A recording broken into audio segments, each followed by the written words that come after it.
Here with Reaction Now, author of what is going to be a very important big book, Defeating Big Government Socialism, Saving America's Future. By the way, Amazon.com. We'll put it up on Hannity.com as well. Fox News contributor, former Speaker of the House, Newt Gingrich. You know, that really is what we're battling against here, because New Green Dealism, when you look at the actual policy, is redistribution. It is socialism, is it not? Sure. I mean, what you have is a combination of big government socialism and a kind of woke, really sort of secular religion. And the problem that Biden has is that he can't break loose from it. I mean, you know, I know, most people in the country know, there are ways to solve these problems that make life better for America and that make America a stronger country. All of those solutions just drive the big government socialist and the left crazy.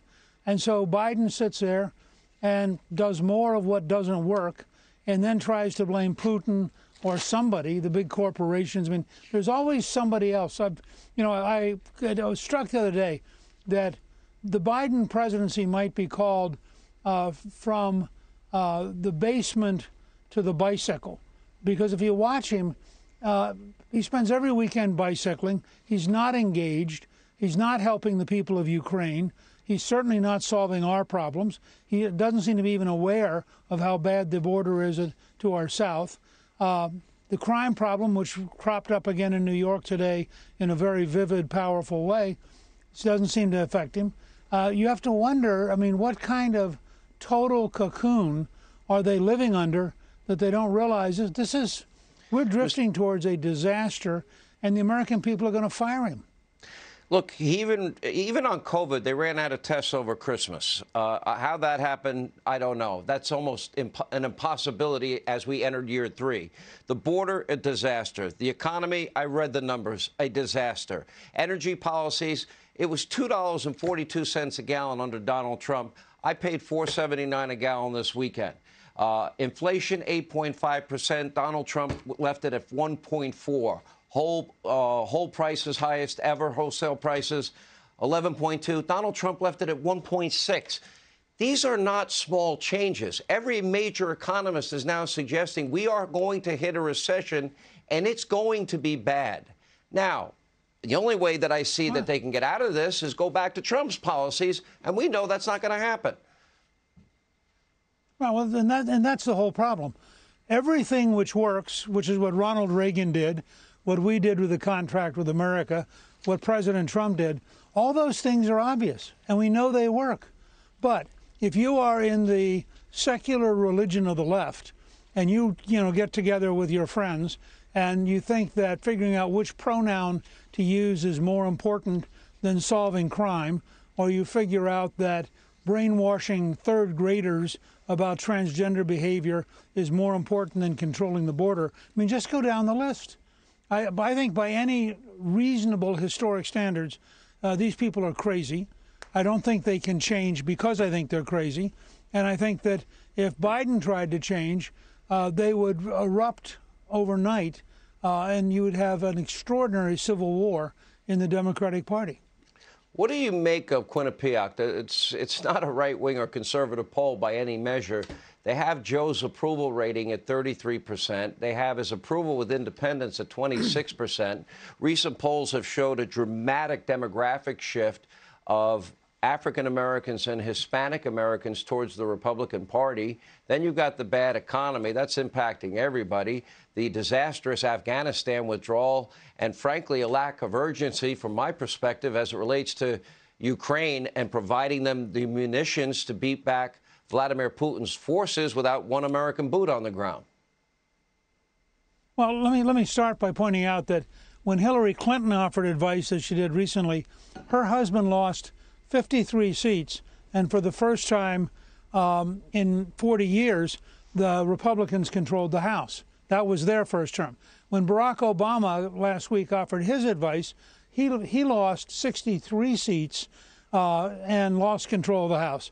So having them offer advice on the election, I thought was terrific, and I hope that they take their advice because it'll be a total disaster. But the Quinnipiac poll's pretty obvious. I filled up my truck the other day, and it was about $85. Calista filled up her car. I have a hybrid, so mine's slightly cheaper. And she paid, I think, $91 to fill up her car. You go to the grocery store, and the prices have all gone up. One of the folks I work with said they're not even going to try to buy steak in the near future because it's absurdly too expensive. We're having a disaster with chickens in the Midwest where we have an avian flu that's leading to the killing of literally millions of chickens.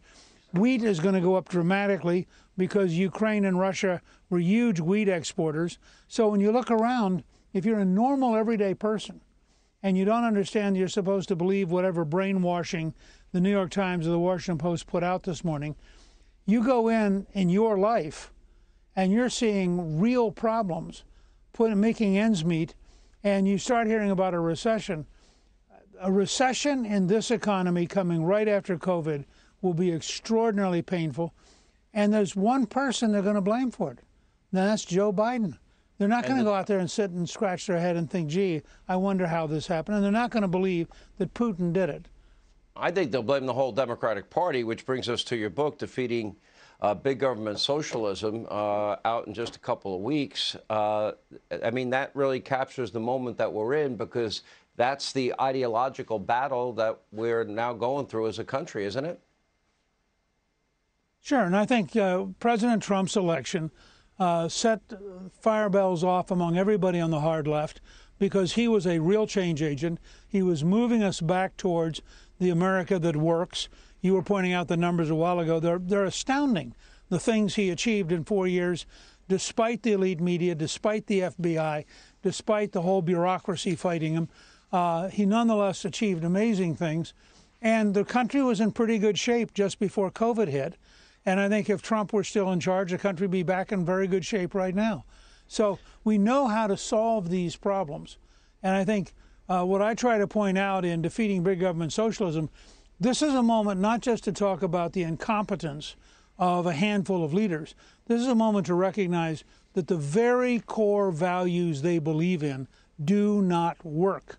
That this is a values and philosophy problem, and that those folks have got to be defeated decisively and get America back on the right track, creating jobs, stable money, controlling the border, controlling criminals, doing something bold like favoring the innocent victim over the criminal.